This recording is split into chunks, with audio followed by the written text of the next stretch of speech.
Welcome back to brain cars. இன்னைக்கு நம்ம இந்த ஒரு வீடியோல எதை பத்தி பார்க்க போறோம் அப்படின்னா எமர்ஜென்சி பிரேக்.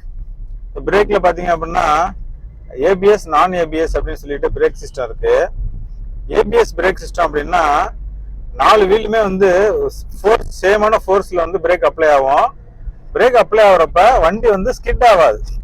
நார்மலா வந்து நான் ஏபிஎஸ் அப்படிங்கிற வண்டியில பாத்தீங்க அப்படின்னா ஒரு 15 வருஷத்துக்கு முன்னாடி வந்த வண்டியில தான் அந்த மாதிரி ஒரு நான் ஏபிஎஸ் மெத்தட்ல இருக்கும்.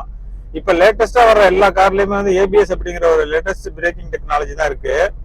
இந்த ரெண்டு பிரேக்கிங் டெக்னாலஜி என்ன டிஃபரெண்ட் அப்படின்னா, நான் ஏபிஎஸ்ல வந்து நீங்க ஒரு 100 கிலோமீட்டர் வேகத்துல போயிட்டு இருக்கீங்க அப்படின்னா போய் பிரேக் பண்ணீங்க அப்படின்னா வண்டி வந்து லைட்டா ஸ்கிட் ஆகும், டயர் வந்து தேய்மானம் ஆகி போயிட்டு அந்த பிரேக்கிங் டிஸ்டன்ஸ் அதிகமாகி நிறுத்துற இடத்துல இருந்து கொஞ்சம் தூரம் போய் தான் அது போய் எதுலாவது மோதும், இல்லாட்டி போய் நிற்கும். காரோட டைரக்ஷன் வந்து உங்களுக்கு கம்ப்ளீட்டா மாறிடும்.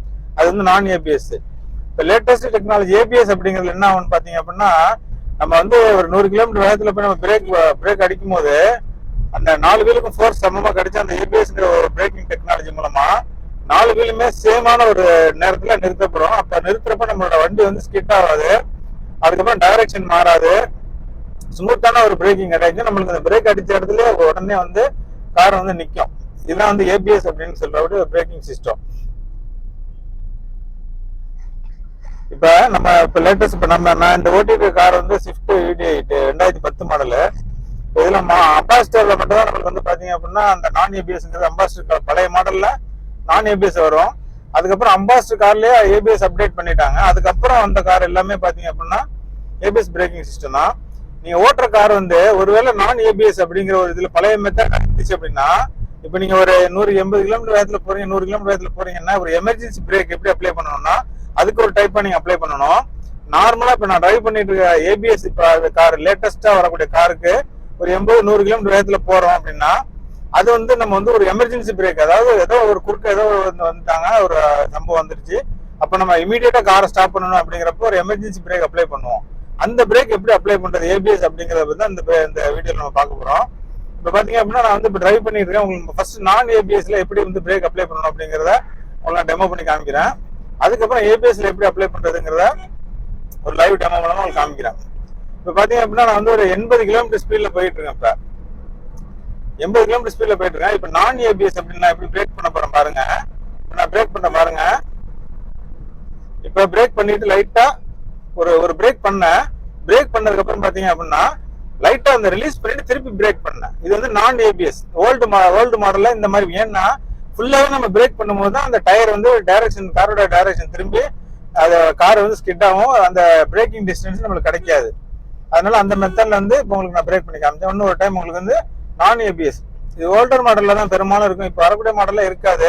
ஒருவேளை நீங்க ஓல்டர் மாடல் உங்கள்கிட்ட இருந்துச்சு அப்படின்னா நீங்க வந்து இந்த டைப்ல வந்து பிரேக் பண்ணணும். அதுக்கு தான் உங்களுக்கு காமிக்கிறேன். இப்போ இன்னொரு டைம் வந்து உங்களுக்கு ஒரு 80-90 கிலோமீட்டர் ஸ்பீட்ல போயிட்டு நான் பிரேக் பண்ணி காமிக்கிறேன் பாருங்க.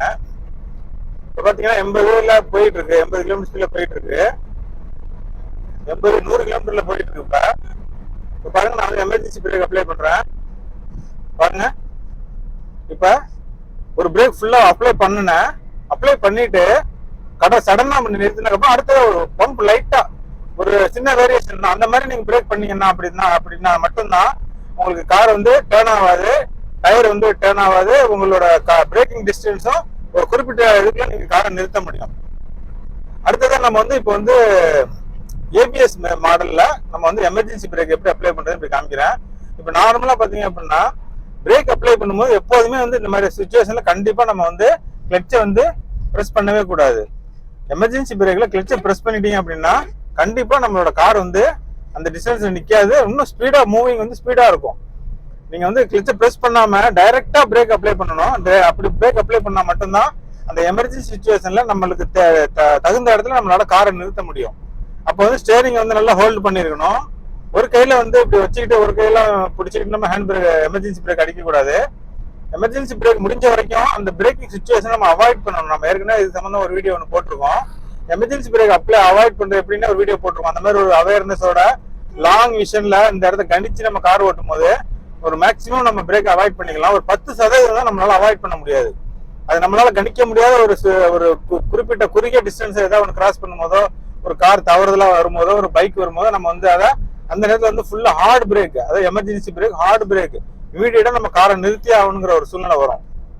அது சுமார் வரும் 10% தான் வரும். எப்பன்னா நம்ம வந்து ஒரு அவேர்னஸோட டிரைவ் பண்ண ஆரம்பிச்சோம்னா அந்த பிரேக்கிங் அவாய்ட் பண்ணிடலாம். இப்போ வந்து அந்த ஏபிஎஸ்ல எமர்ஜென்சி பிரேக் எப்படி நான் அப்ளை பண்றது அப்படிங்கறத ஒரு 100 கிலோமீட்டர் ஸ்பீட்ல போயிட்டு உங்களுக்கு ஃபுல்லாவே வந்து நான் உங்களுக்கு காமிக்கிறேன் பாருங்க. இப்ப பாருங்க, இப்ப 80 கிலோமீட்டர் ஸ்பீடு 80-90 கிட்ட போயிட்டு இருக்கு. இப்ப 100 வந்துருச்சு, 100 டச் பண்ணிட்டேன். இப்ப பாருங்க, இப்ப வந்து ஃபுல்லா பிரேக் பண்ணிட்டேன். இது வந்து பாத்தீங்க அப்படின்னா வண்டி எந்த விதமான ஒரு ஸ்கிட் ஆகல பாருங்க. இதுதான் ஏபிஎஸ் பிரேக்கிங் சிஸ்டம். இந்த பிரேக் பண்ணும்போது ஒன்லி பிரேக் பெடல் மட்டும் தான் பிரஸ் பண்ணணும். ஃபுல்லாவே நம்மளோட சுச்சுவேஷனுக்கு தகுந்த மாதிரி ஃபுல்லா பிரஸ் பண்ணிடணும். அந்த எமர்ஜென்சி சுச்சுவேஷன்ல நம்ம எந்த எதையுமே பார்க்க முடியாது. முன்னால வர்றவங்க நம்ம கார்ல மோதக்கூடாது, அல்லது முன்னால வர வாகனம் நம்ம மேல மோதக்கூடாதுங்கிற ஒரே ஒரு கான்செப்ட்ல தான் நம்ம வந்து அந்த இடத்துல வந்து நம்ம வந்து பிரேக்கை யூஸ் பண்ணுவோம்.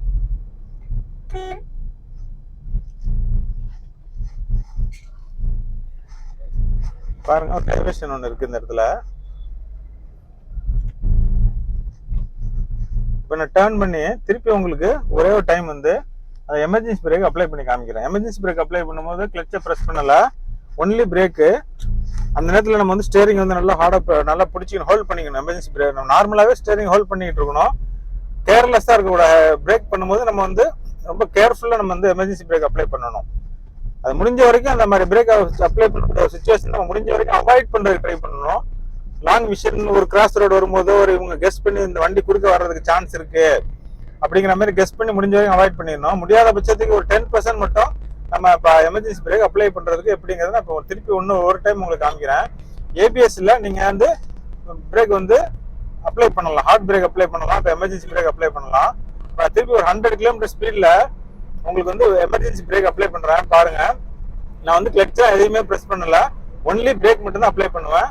ஸ்டேரிங் ஹோல்ட் பண்ணிட்டேன். இப்போ வண்டி வந்து 90 கிலோமீட்டர் ஸ்பீடு போயிட்டு இருக்கு, கிட்டத்தட்ட 100 போகுது பாருங்க. 100 கிலோமீட்டர் தாண்டி 100 கிலோமீட்டர் ஸ்பீட்ல போயிட்டு இருக்கு. இப்போ 100 கிலோமீட்டர் போயிட்டு இருக்கு. இப்போ இந்த ரோட்ல அவங்களுக்கு அப்ளை பண்ணி காமிக்கிறேன். 100 கிலோமீட்டர் டச் ஆயிருச்சு. இந்த பாருங்க, ஃபுல்லா பிரேக் அப்ளை பண்ணேன். இந்த மெத்தட்ல பண்ணும்போது உங்களுக்கு வண்டி வந்து எந்த விதமான பாதிப்புமே ஏற்படாது. முடிஞ்ச வரைக்கும் இந்த மாதிரி பிரேக் அவாய்ட் பண்ணாத அளவுக்கு நம்ம டிரைவ் பண்ணணும். ஒரு எமர்ஜென்சி 10% மட்டும் ஒரு ஆப்ஷனலா இந்த பிரேக் இந்த டைப் வச்சுக்கிட்டு இந்த மாதிரி பிரேக் அப்ளை பண்ணுங்க. பிரேக் அப்ளை பண்ணும்போது நல்லா ஸ்டேரிங் ஹோல்ட் பண்ணிங்க. கிளச்சை வந்து டச் பண்ணிடக்கூடாது, கிளச்சையும் பிரேக்கையும் சேர்த்து பிரஸ் பண்ணிடக்கூடாது. ஒன்லி பிரேக் மட்டும் தான் அப்ளை பண்ணணும். அது மாதிரி நீங்க ட்ரை பண்ணீங்க அப்படின்னா உங்களுக்கு கம்ஃபர்டபுளான டிஸ்டன்ஸ்ல காரை நிறுத்தி நீங்க விபத்தை தவிர்க்க முடியும். இந்த வீடியோ உங்களுக்கு பிடிச்சிருந்துச்சு அப்படின்னா உங்களோட ஃப்ரெண்ட்ஸ்க்கு ஷேர் பண்ணுங்க. பக்கத்துல பெல் பட்டனை பிரஸ் பண்ணுங்க. அப்பதான் எங்களோட வீடியோஸ் கண்டினியூஸா உங்களுக்கு வந்துகிட்டே இருக்கும். உங்களோட டிரைவிங் ஸ்கில் இம்ப்ரூவ் பண்ண ரொம்ப யூஸ்ஃபுல்லா இருக்கும். இன்னும் ஒரு நல்ல கண்டென்ட்டோட அடுத்ததான் உங்களுக்கு சந்திக்கிறோம். தேங்க்யூ ஃபார் வாட்சிங்.